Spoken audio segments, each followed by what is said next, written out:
నిన్ను ఏ రాహుకాలంలో ఏ కుప్ప తొట్టిలోనూ నీ నాన్న తెచ్చారో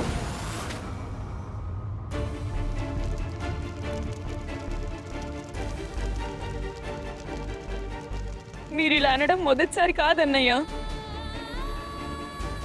మీరు ఇంతకు ముందు కూడా చాలా సార్లు చెప్పారు నన్ను నాన్న కుప్ప తొట్టి నుంచి తీసుకొచ్చారని. నాకెప్పుడు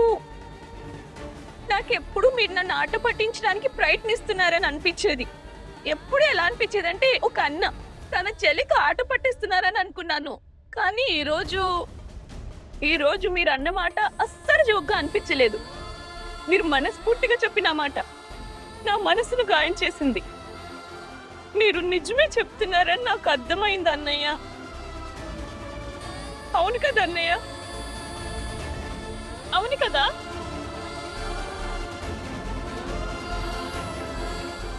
లోపల మీరు ఏదైతే సగం మాట్లాడారో దాన్ని మీరు పూర్తి చేయాలి అన్నయ్య. మీరు చెప్పకపోతే నాన్న మీద ఒట్టు.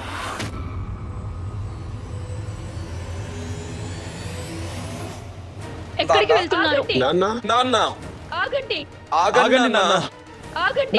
నేను మిమ్మల్ని వెళ్ళనివ్వను. ఇప్పుడు మీరు కోపంలో ఉన్నారు. ఇప్పటికే ఒకదాని తర్వాత ఒకటి కష్టాలు వస్తున్నాయి. మళ్ళీ ఏదైనా గొడవ అవుతుందేమో. లేదు, మీరు వెళ్ళడానికి వీల్లేదు.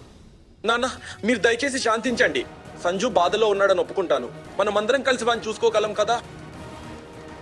ప్లీజ్ మావయ్య, మీ కోపాన్ని అదుపులో ఉంచుకోండి. కానీ నాన్న, సంజు ఏమీ బొమ్మ నరగట్లేదు. మీరు మాట ఇచ్చి తెచ్చివ్వడానికి ఇక్కడ ఒక ప్రాణమున్న అమ్మాయి గురించి మాట్లాడుతున్నాం. అవును, ఇప్పుడే ఆ అమ్మాయి వల్ల ఇంట్లో ఎంత పెద్ద గొడవ జరిగిందో. దాని పేరెత్తకండి ఇంట్లో. అమ్మ ప్లీజ్, మాటల్ని ఇంకో వైపు తిప్పొద్దు. ఇంకా నాన్న, అసలు అలాంటి మాట ఇచ్చి ఉండకూడదని నాకు అనిపిస్తుంది. ఇక నేహ విషయానికి వస్తే మనలో ఎవరు ఆమెను బలవంతం చేయకూడదు. ఇంకా నాన్న, సంజు చిన్నపిల్లాడు, మీరు కాదు కదా. కాస్త ప్రశాంతంగా ఆలోచించండి.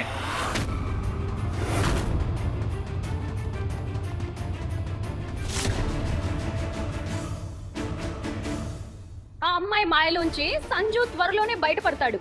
ఆమెను ఇక్కడికి తీసుకురావాల్సిన అవసరం లేదు. ఆ అమ్మాయి గురించి ఆలోచించాల్సిన పని కూడా లేదు.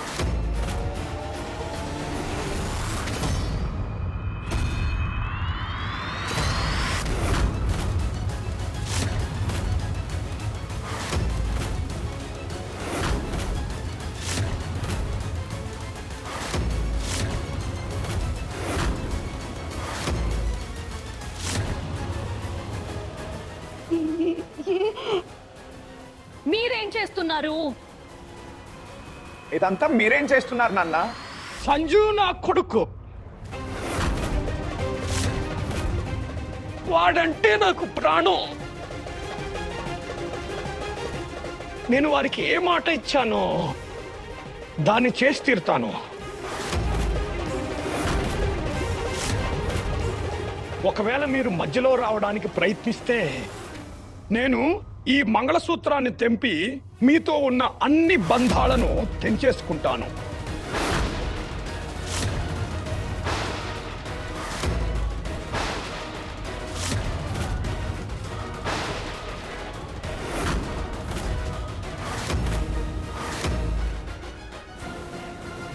మీరందరూ కూడా వినండి. మీలో ఎవరైనా నా దారికి అడ్డు రావాలని చూస్తే ఇది గుర్తుంచుకోండి, వాళ్లతో ఇంకా నాకు ఎలాంటి సంబంధం ఉండదు అని.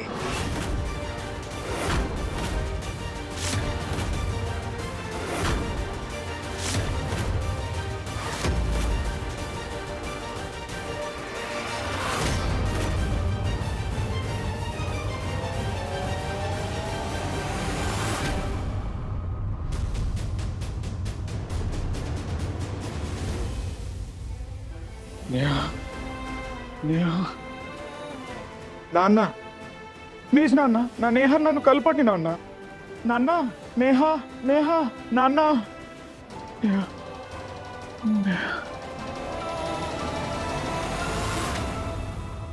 అన్నయ్య, ఒకవేళ మీరు నాన్నను కొంచెమైనా ప్రేమిస్తే అయితే మీరు నాకు పూర్తి నిజమేంటో అది చెప్పాలి.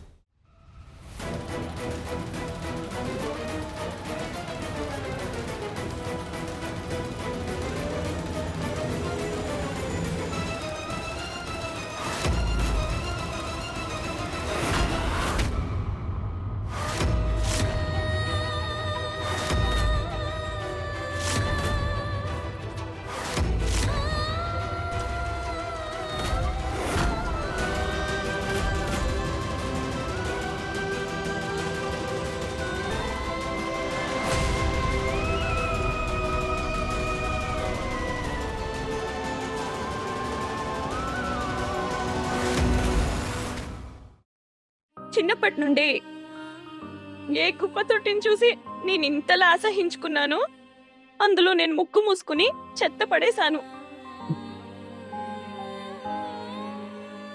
నేను ఊహించలేదు ఒకరోజు ఎవరో నన్ని చెత్త అనుకుని అక్కర పారేశారని తెలియదు.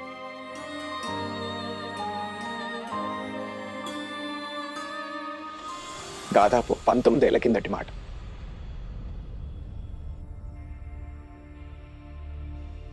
ఏనుగు గుర్రం పల్లకి జై కన్హయ్య లాల్ కి. ఏనుగు గుర్రం పల్లకి జై కన్హయ్య లాల్ కి.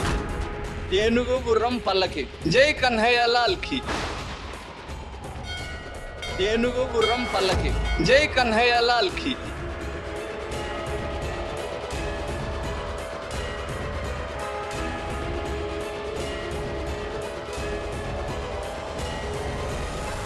అమ్మా నాన్న, ఈరోజు జాతర చాలా బాగుంది.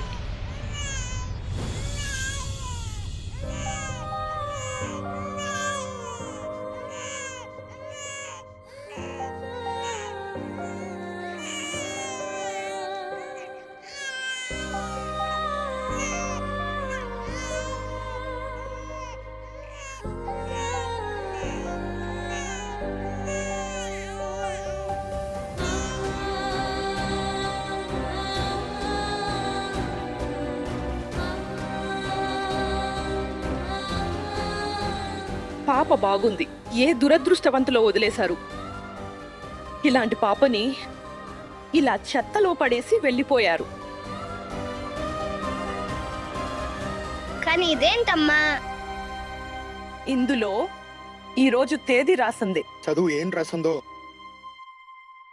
ఇంకో కూతుర్ని పెంచలేడు, సంపలేక ఇలా దీని అదృష్టానికి వదిలేసి వెళ్తున్నాను.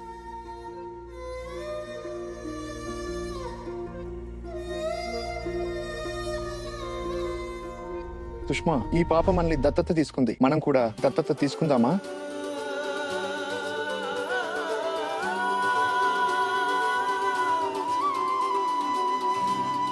ఈ పాప మనకు దేవుడిచ్చిన కానుక. దేవుడి కానుక అదృష్టవంతులకు మాత్రమే దొరుకుతుంది.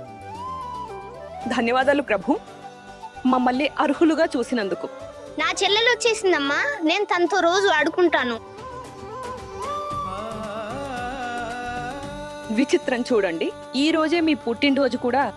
ఇంకా ఈ ఉత్తరం మీద కూడా ఈ రోజు తేదీనే ఉంది. అంటే ఇప్పటి నుండి తండ్రి కూతుళ్ళ పుట్టినరోజు ఒకే రోజు జరుపుకుందాం.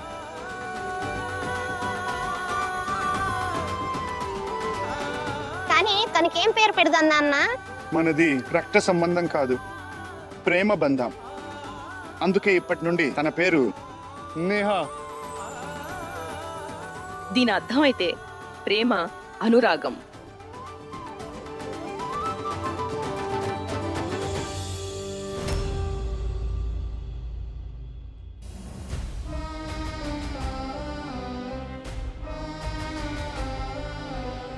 అంతే. నాన్న తీసుకున్న నిర్ణయం వల్ల ఆ క్షణంలో నువ్వు మా ఫ్యామిలీ, ఇంకా మా ప్రాణం అయిపోయావు. సారీ, మేమందరం నీకు ఈ విషయం ఎప్పటికీ చెప్పకూడదని అనుకున్నాం. పొరపాటున నా నోటి నుండి వచ్చేసింది. నేను ఎలా ఉన్నా సరే, కానీ నువ్వు నాన్నకు ప్రాణం, నువ్వు ఆయనకి ప్రాణం. కానీ లేదు లేదు నేహ, లేదు. నువ్వు చేసింది అస్సలు బాలేదు. నీ వల్ల నాన్న పూర్తిగా కుంగిపోయారు. నీ పేరు కూడా వినాలని అనుకోవట్లేదు.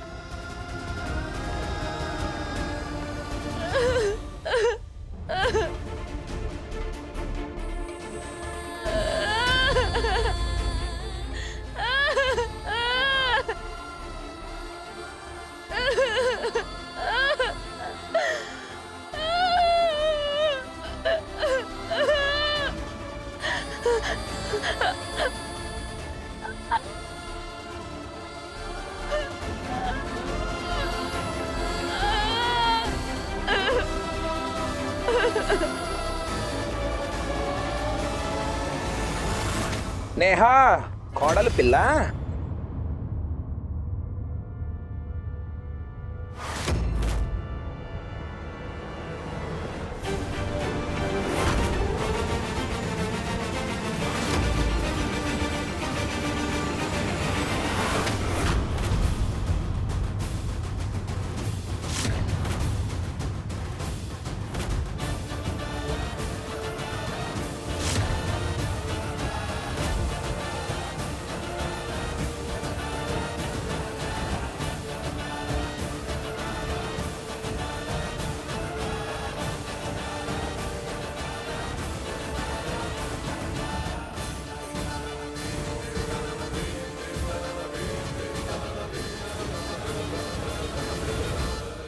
అరే నేహా కోడలా, నీ మామగారికి బావగారికి స్వాగతం చెప్పవా? అరే రే రే రే, ఎందుకు ఏడుస్తున్నావు? అరే ఈరోజు చాలా సంతోషించాల్సిన రోజు. నీ జీవితం ఇప్పుడు నుంచి శాశ్వతంగా మారిపోబోతుంది. మీరు మీరు ఏమంటున్నారు అంకల్? అర్థం కావడం లేదు. అరే దీనిలో ఏం అర్థం కాలేదు కోడలా. అరే ఈ వీధి వాళ్ళందరికీ తెలియాలి కదా, మదన్ మోహన్ త్రిపాఠి తన కోడల్ని తీసుకెళ్ళడానికి వచ్చాడని. వాయించండి డోలు.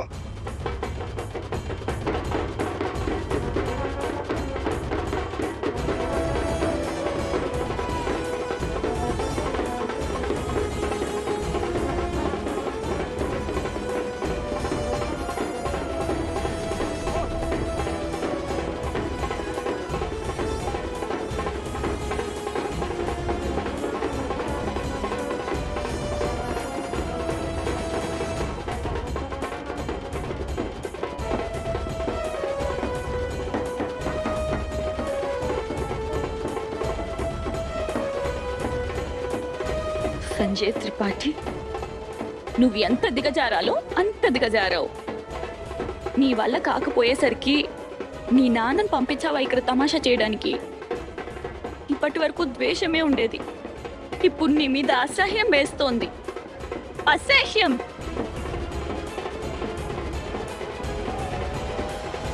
ఆపండి.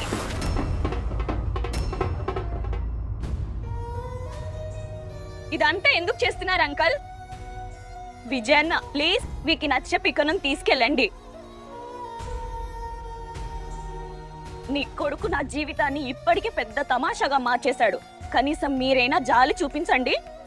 నీ కొడుకు కోసం మరొకరి కూతుర్ని ఇలా అవమానించకండి అంకుల్. ప్లీజ్ ఇక్కడి నుంచి వెళ్ళిపోండి. వెళ్ళిపోతాంలే.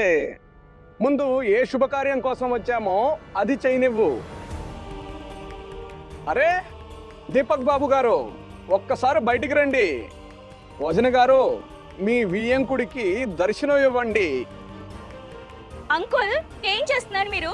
ఇప్పటికే మా అమ్మ నాన్న పరిస్థితి బాగోలేదు. మా జీవితంలో చాలా కష్టాలున్నాయి. మీరు ఇంకో కొత్త కష్టాన్ని తీసుకురాకండి. ప్లీజ్ వెళ్ళిపోండి. అరే మేము సంతోషాన్ని పంచడానికి వచ్చాం కోడలా. అరే వియ్యంకులు గారు, వదిన గారు, బయటికి రండి. అరే ఎంతసేపు వేచి ఉండాలి?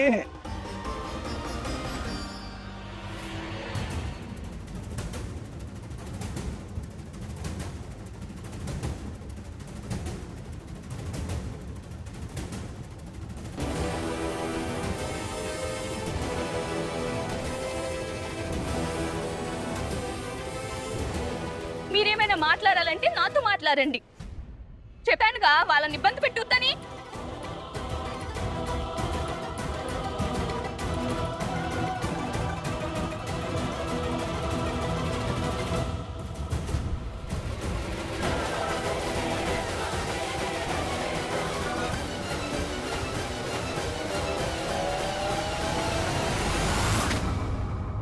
అభినందనలు దీపక్ బాబు. ఈ రోజు నుండి మనం వియ్యంకులమయ్యాం.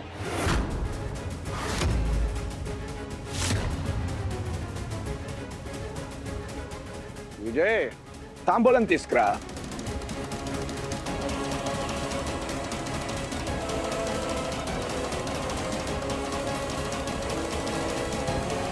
తాంబూలం తీసుకొచ్చాను.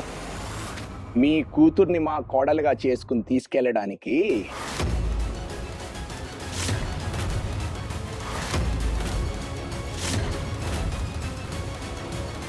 స్వీకరించండి.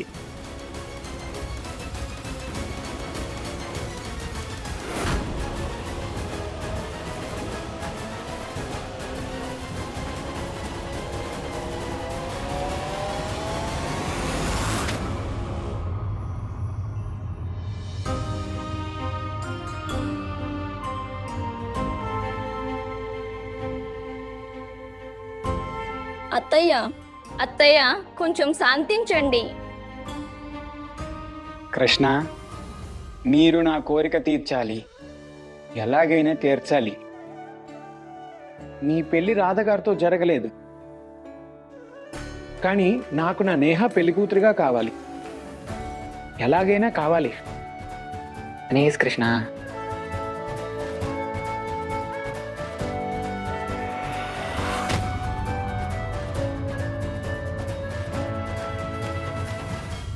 అరే తీసుకోండి దీపక్ బాబు.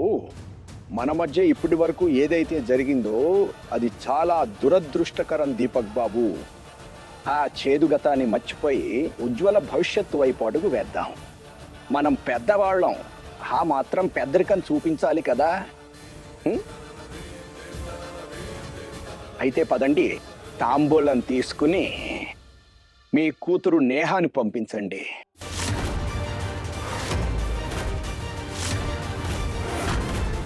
ఇప్పుడు ఎందుకు సంకోచిస్తున్నారు అంకుల్? తీసుకోండి.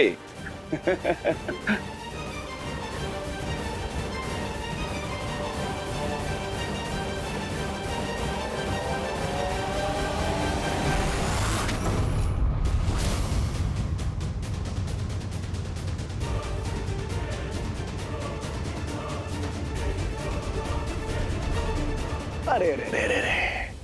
ఇంకా కూతురువే కదా, అందుకే అంత కోపం ఉంది.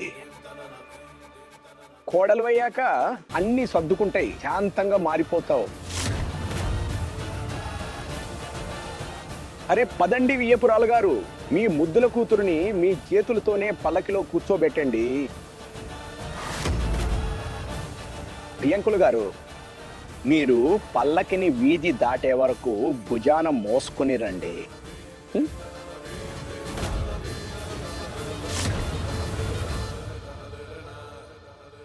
రండి రండి, త్వరగా చేయండి. మీరు పల్లకెందుకు తెచ్చారు? నా కూతురు పాడ ఎప్పుడూ ఎత్తేశారు.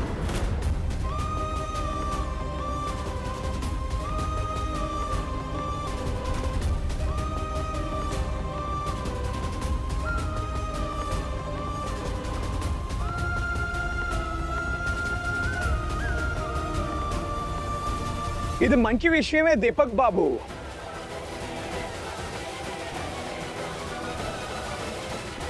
కోడలు పుట్టింటికి వెళ్తానని మాటి మాటికి మారం చేయదు. ప్లీజ్ అంకుల్, నీ ముందు చేతులు జోడిస్తున్నాను, బ్రతిమాలుతున్నాను. ప్లీజ్ ఇక్కడి నుండి వెళ్ళిపోండి. మదన్ మోహన్ త్రిపాఠి ఏదైనా సాధించాలని వస్తే అది సాధించే వెళ్తాడు.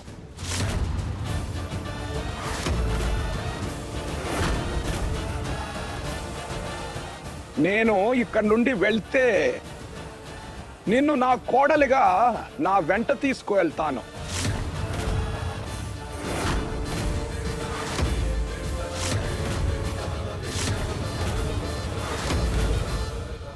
వాయించండి.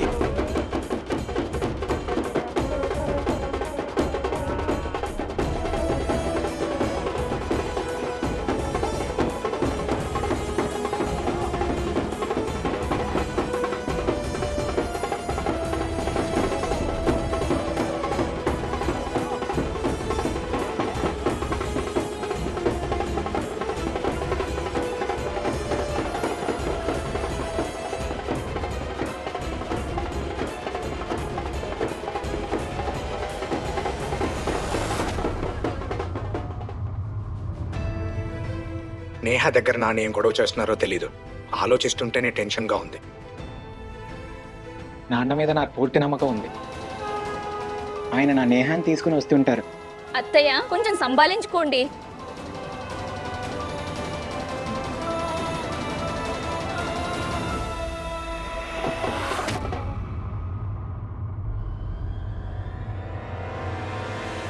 మీ నాన్న దృష్టిలో నువ్వు చనిపోయి ఉండవచ్చు, కానీ నీ కోసం నా కొడుకును చావనివ్వను. మర్యాదగా నా మాట విను, లేకపోతే నీ జీవితం సర్వనాశనం చేస్తాను.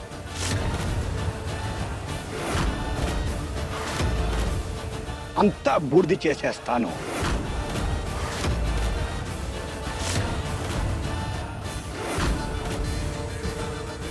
నీకు ఆఖరిసారిగా చెప్తున్నాను, ఆ పల్లకిలో కూర్చొని నాతో రా.